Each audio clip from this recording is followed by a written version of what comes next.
রাজপথে থাকি, ওই দিন আমাদের 25 কিলোমিটার আমরা হেঁটেছি রাজপথে। সো ওই অবস্থায় একজন নারী, বাঙালি নারী, যে কিনা শাড়ি চুড়ি পরা এবং সাদা একটা শাড়ি আমি পরেছিলাম, কটন শাড়ি, আমাদের দেশীয় শাড়ি, আমাদের দেশীয় যে বিষয়টাকে সেটাকে আমি আসলে সবার সামনে তুলে ধরতে চেয়েছিলাম। সেই জায়গা থেকে আমি দেশীয় সংস্কারটাকে তুলে ধরার উদ্দেশ্যে সাদা এই কটন শাড়িটা পরেছি, কিন্তু প্রচণ্ড ঘামের কারণে বেশি একটু ট্রান্সপারেন্ট হয়ে গেছে। সো এটাকে অনেকগুলি পেজে আমি রিকোয়েস্ট করে বন্ধ করিয়েছি, কিন্তু এটা এখনও চলছে। তো আমি শুধু এইটুকুই বলবো, আপনারা যারা জার্নালিজম নিয়ে কাজ করেন, জার্নালিস্ট যারা আছেন, আপনারা এটাই তুলে ধরতে চান, যেহেতু আমাদের দেশটা এখন পরিবর্তন হয়েছে, আমরা একটা স্বৈরাচার শাসক থেকে মুক্ত হয়েছি, এখন আপনাদের আমাদের সবার কথা বলার একটা জায়গা তৈরি হয়েছে, আপনারা সত্যিটা বলতে পারেন। সো আমরা সত্যি বিষয়টাকে তুলে ধরার চেষ্টা করি, আমরা আসলে কি বলতে চাই, আমাদের যে ইন্টেনশনটা সেটাই তুলে ধরেন। আমি কি বস্ত্র পরলাম, কি পোশাক পরলাম এবং আমাকে কেমন লাগছে সেটা যদি হাইলাইট করেন, তাহলে আমি যে কি বলতে চাচ্ছি, আমি আপনাদেরকে কি মেসেজটা দিতে চাচ্ছি, সেটা থেকে কিন্তু আপনারাই হচ্ছে পেছনে পড়ে গেলেন। এটা আপনাদের ব্যর্থতা, সেটা কিন্তু আমার ব্যর্থতা না। আমি কিন্তু আমার বক্তব্যটা দেওয়ার সর্বোচ্চ চেষ্টা করেছি, কিন্তু আপনারা আমার পোশাক নিয়ে পড়েছিলেন, এটা আমি মনে করব আপনাদের ব্যর্থতা। যারা আপনার পোশাক নিয়ে কুরুচিপূর্ণ মন্তব্য করছে, এটা কি বিকৃতি মানসিকতার কিনা, কি বলবেন? আমি মনে করব যে আমাদের দেশ স্বাধীন হয়েছে, তাদের মাথা এখনও স্বাধীন হয় নাই, তাদের ব্রেইনটারও স্বাধীনতার প্রয়োজন আছে, তাদের অনেক কিছু করার আছে, তাদের নিজেদেরকে সংস্কার করা দরকার আছে। আপনারা রিফর্ম করেন নিজেদের মধ্যে। আপনি একজন শিল্পী, জি। অনেকেই বলেন শিল্পীর সরাসরি রাজনীতির সঙ্গে যুক্ত হওয়া দরকার নেই, আবার অনেকে বলেন যে শিল্পীরা যখন রাজনীতি করে তারা তখন বিতর্কিত হয়ে যায়। জি। আপনাকে আন্দোলনে দেখেছি, রাজনীতি আন্দোলন দুটো আলাদা জিনিস, হ্যাঁ। আন্দোলনে সক্রিয় দেখেছি। জি। তো কোন টেন্ডেন্সি থেকে আসলে আপনি এই সক্রিয় ভূমিকা পালন করেছেন? আচ্ছা, তখন আমি যখন রাজপথে থেকেছি, ছাত্রদের পক্ষে কথা বলেছি, তখন আমার কাছে মনে হয়েছে এটা ঠিক না, এটা মানবতা বিরোধী, এখানে মনে হচ্ছে মানবতার লঙ্ঘন হচ্ছে।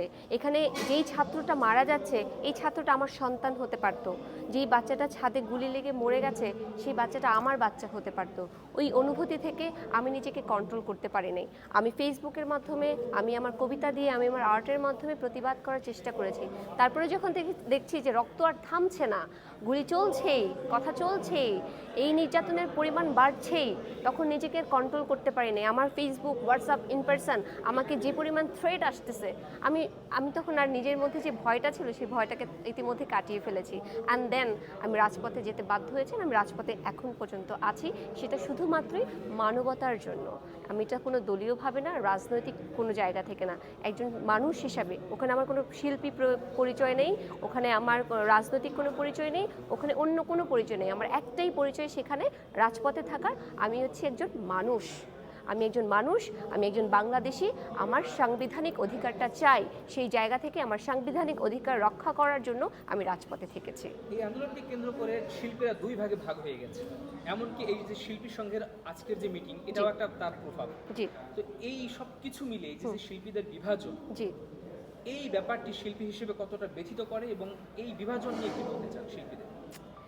এটা আসলে আমি কি বলবো, I am speechless, seriously speechless. এটা আমাদের একটা পরিবার, একটা পরিবারের মধ্যে আমরা ধরেন 2 ভাই 3 ভাই বোন, বাবা মা নিয়ে একটা পরিবার আমাদের থাকে। সেই পরিবারের মধ্যে কেউ যদি দুষ্টুমি করে, ছোটরা দুষ্টুমি করলে বড়রা শাসন করে, বলে দেয়, তারপরে পরিবারটা আবার ঠিক হয়ে যায়।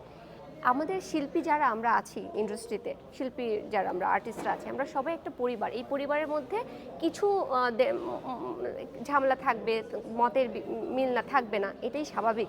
সেই ক্ষেত্রে আমরা হচ্ছে বসে কথা বলতে পারি, সমঝোতা করতে পারি। আমাদের যে মতের যে ঝামেলাটা হচ্ছে, দ্বিমত হচ্ছে, আমি একটা বলছি, আপনি একটা বলছেন, আমরা টুগেদার বসে একসঙ্গে আলোচনা করতে পারি, সমস্যার কথাগুলো বলতে পারি, দেন এটাকে সর্ট আউট করতে পারি। কিন্তু এখানে সেটা হচ্ছে না, সে কারণে আমি ভীষণ ব্যথিত। আমি খুবই কষ্ট পাচ্ছি যে তারা শৈল্পিক আচরণ করছে না। আজকে যে আলোচনায় আমাদের যে উদ্দেশ্য নিয়ে আমাদের বসা, আমি জানি না সেটা সফল হবে কিনা, কিন্তু এই চিৎকার চেঁচামেচি আমি কাম্য করি না শিল্পীদের কাছ থেকে। আচ্ছা, অনেক শিল্পী দেখা যাচ্ছে নাটকের সিনেমা করছেন, আপনার সিনেমা করার পরিকল্পনা আছে কিনা? এবং আমরা দেখেছি যে সিনেমার অনেক অভিনেতার বিরুদ্ধেও কিন্তু মামলা হয়েছে এই আন্দোলনকে কেন্দ্র করে। দুটো প্রশ্ন, সিনেমায় অভিনয় করবেন কিনা?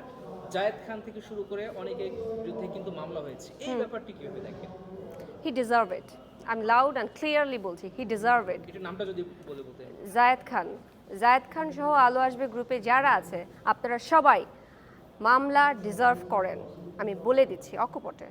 I don't care anybody. আমি সত্য বলতে চাই। এই দেশে যদি আমি এখন সত্যি বলতে না পারি, কখন বলবো, কবে বলবো, কার কাছে বলবো? Answer me. এখনই বলতে চাই, আলো আসবে গ্রুপে যতগুলো মানুষের নাম বেরিয়েছে, আপনারা প্রমাণ করুন যে আপনারা কোনোভাবেই দেশদ্রোহিতার সঙ্গে যুক্ত ছিলেন না।